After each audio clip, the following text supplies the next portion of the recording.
Kim Jong উন উত্তর কোরিয়ার এক বিতর্কিত শাসক, বিশ্বজুড়ে তার পরিচিতি একজন স্বৈরাচারী নেতা হিসেবে। কিম জং উন কেন প্লেনে চড়ে অন্য দেশে যান না, তা নিয়ে অনেকের মনেই প্রশ্ন জাগে। তার ব্যক্তিগত ট্রেনটি এতটাই অত্যাধুনিক যে এটিকে একটি আলাদা জগৎ বললেও কম বলা হয়। লোকমুখে শোনা যায় এই ট্রেনের ওপর দিয়ে অন্য কোনো দেশের পাখিও ডানা ছাপড়াতে সাহস পায় না।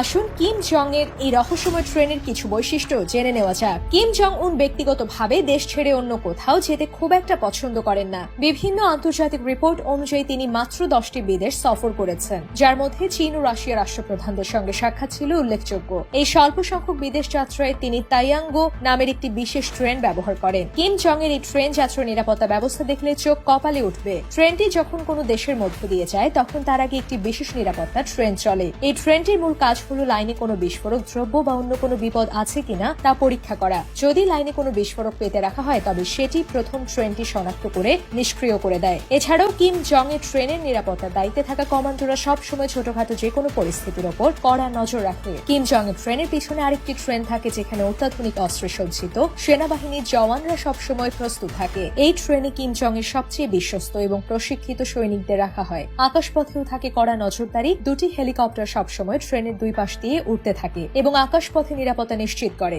এই হেলিকপ্টারগুলোতে মেশিন গান থেকে শুরু করে রকেট লঞ্চার পর্যন্ত সব ধরনের আধুনিক অস্ত্র থাকে যা যে কোনো আক্রমণ প্রতিহত করতে সক্ষম। তাইয়াঙ্গু ট্রেনের ছাদে অ্যান্টি এয়ারক্রাফট মিসাইলও বসানো আছে। এছাড়াও ট্রেনটিতে অ্যান্টি ট্যাঙ্ক ওয়েপন ও স্নাইপারের মতো অত্যাধুনিক অস্ত্রের ছড়াছড়ি, অর্থাৎ সুযোগ পেলে ট্রেনটি একাই একটি ছোটখাটো সেনাবাহিনীর সঙ্গে যুদ্ধ করতে সক্ষম। কিম জং এর এই সিক্রেট ট্রেনের রহস্য জানলে যে কারোরই চোখ কপালে উঠবে। পৃথিবীর কোন শক্তিশালী অস্ত্র এই ট্রেনটিকে ভেদ করতে পারবে না। প্রতিটি কামরায় রয়েছে অ্যান্টি এয়ারক্রাফট মিসাইল সিস্টেম। আকাশ থেকে কোনো মিসাইল হামলা করলে এই অত্যাধুনিক সিস্টেমটি তা প্রতিহত করতে পারে। যাত্রাপথে কোনো রকম সমস্যা হলে কিম জং যেন দ্রুত অন্য কোনো স্থানে যেতে পারেন সেজন্য ট্রেনের উপরে সবসময় একটি হেলিকপ্টার প্রস্তুত রাখা হয়। সবচেয়ে আশ্চর্যের বিষয় হলো এই ট্রেনের পেছনে যে খরচ হয় তা একটি প্রাইভেট জেটের চেয়েও অনেক বেশি। নিরাপত্তার জন্য সেখানে মোতায়েন করা হয় সেনাবাহিনীর জওয়ানদের। চীন ও রাশিয়া যেতে এই ট্রেনের প্রায় 10 দিন সময় লাগে। এর কারণ ট্রেনটি খুব ধীরে চলে, কেননা ট্রেনটিতে প্রচুর পরিমাণে অস্ত্র ও গোলাবারুদ বোঝাই করা থাকে। কিম জং এর এই ট্রেনটি যেন এক বিলাসবহুল চলমান দুর্গ।